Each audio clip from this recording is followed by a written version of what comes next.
दिनैनि बेसां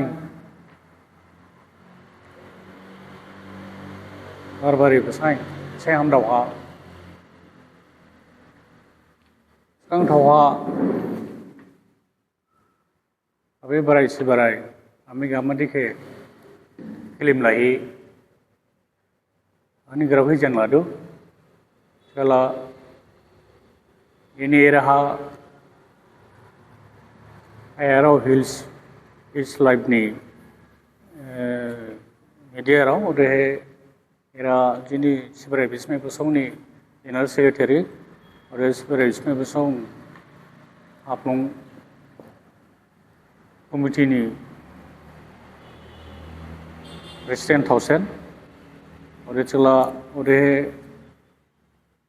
Eblo di Masarau Raja di Masarau asahor tempat di Jawa Tengah sih ke ani ajine maya ke ya pada lado. Tapi jini jeng cima bawa bala sebenarnya bisa bosong perang ini press meklai ba Raja Raune jagarau sains mana jauh Menditlah jini ibu sebenarnya bisa bosong ini di masa ni dormoni masih efek kosong, oleh Manila itu, ibu jini dormo gede ni kosong di dalam saya apa, seberapa bisme bosong, jini di masa ni dormo ke di masa ni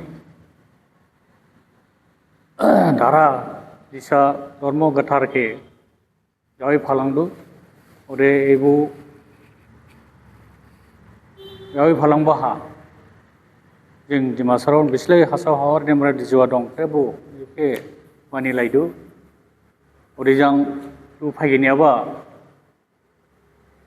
ibu badai ni, Desember badai ni, 21 tarik, era jenis ofisa jeng seberai bismay bosong ni perang, AGM salai laidu. Wah, baji gedin perang, IPH kabo, rajini, kemudian member aw, udah aplong adung yarau, ini, marai ini, doktorau, kemudian kira-kira sebo, madai ke dormo ke nang joerau, madai ke bongom madai ini doktorau, kira-kira sebo. Eje ma supaya mani jin perang jeng kain sulado sebenarnya bismay bosong perang udah lugu ha jini masih darah domba sebenarnya bismay bosong di perang madi tam jang pensi jeng muluk jang badai bismay lain mati sada bojaka agun badai ni purnima badai ha purnima badai unla Jinlam magi Purnima itu, Fagun bodai ni Purnima, basanya muluk jang madai bilai re, to jini masih garau khato dumba, mati tham jang pensi bukan jeng madai bismay laima, uri jang pagi apa Februari ni 1 tarik ini magi Purnima jadu, magi Purnima ha, kira fai laima ni jeng dun perang ni jeng kerep kebo camalado,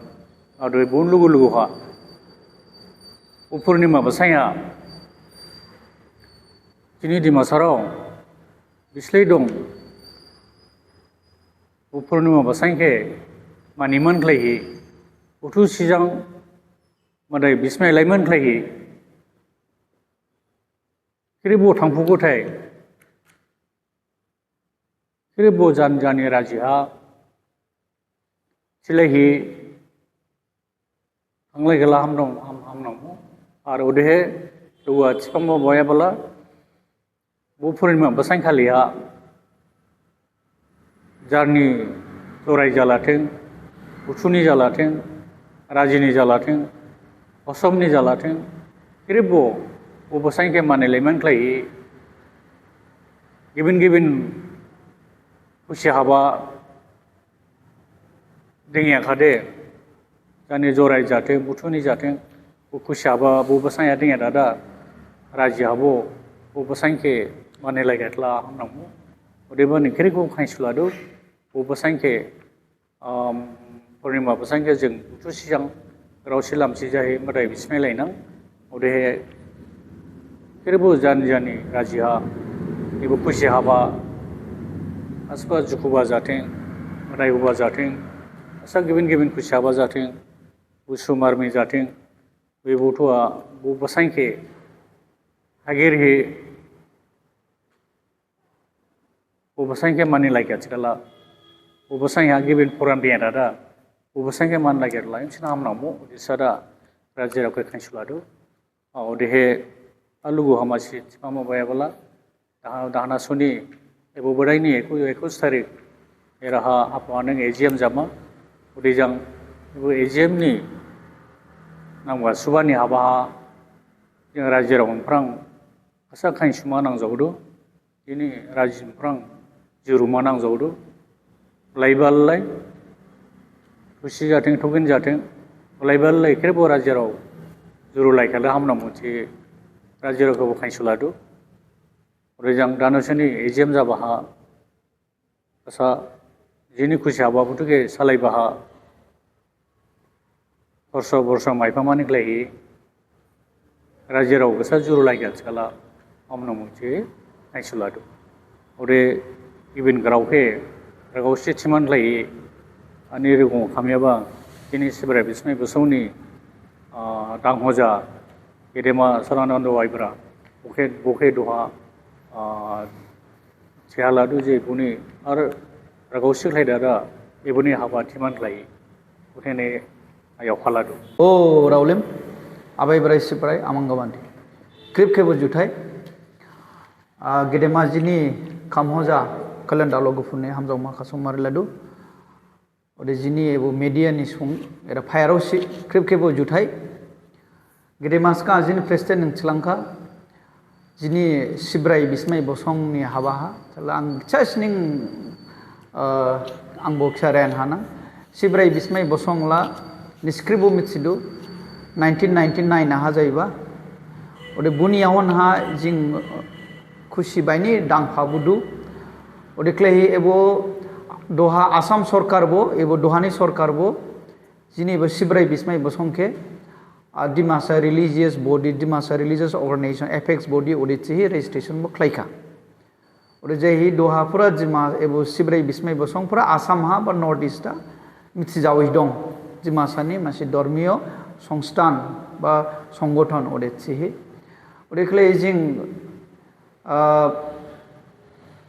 एबो खुसि हाबाखे नेफाजावबन clay जिं दांफाबुदु आरो जिनि एबो हसमनि साबा माइथैफ्रं annual general meeting जादु ओदे दागलायबो एरा हाफ्लं हानिं 21 डिसेम्बर जामा ओदे जेनिस ऑफिस बिल्डिंग हानिं जामा ओदेबानि एरानि विशेष क्लेहि हाफ्लंनि राजिरावके आं खाइसुलादु एबो निसि एबो मीटिंग हा फाइलेखेदे हामनांगो 21 प्रोग्राम बो यावना हाइनां राजि बो हाइनां ओदे आपिल बो मासिदं बके बो हाइनां ओदे ब्लाइदु स्टे निसि हाफ्लंनि राजिराव एरा फाइखादे हामनांगो ने फाइखासका जे जिनि सिब्राय बिस्माय बसंनि नादि बावथाय नादि दांथाय बुथुखे बो निसि रगावसि क्लेहि मिथिनां ओदबेन क्ले आलां राजिरावखे आं खाइसुलादु एबो निनि 21 डिसेम्बर खालि एबो मेलहा फाइमान क्लेहि आर मासि जुरुमा खाइसुमा नांजावबा गेदेमासका हाजिनि खामो जाबो खाइसुका सकाव आरबा खाइसुमा नांजावबो जे एबो एजिएम के सालायबाहा जिनि रांरि नांदु ओदिबान क्लेहि जिनि बौलि फानगिरि फान बांगिया ओदबेन क्ले राजिराव थुस्थगिन जां राजि एरा हाफ्लं राजि दौ हाफ्लं एरा बिस्लि दिमासन राजि दं उसी बलाइबा लेले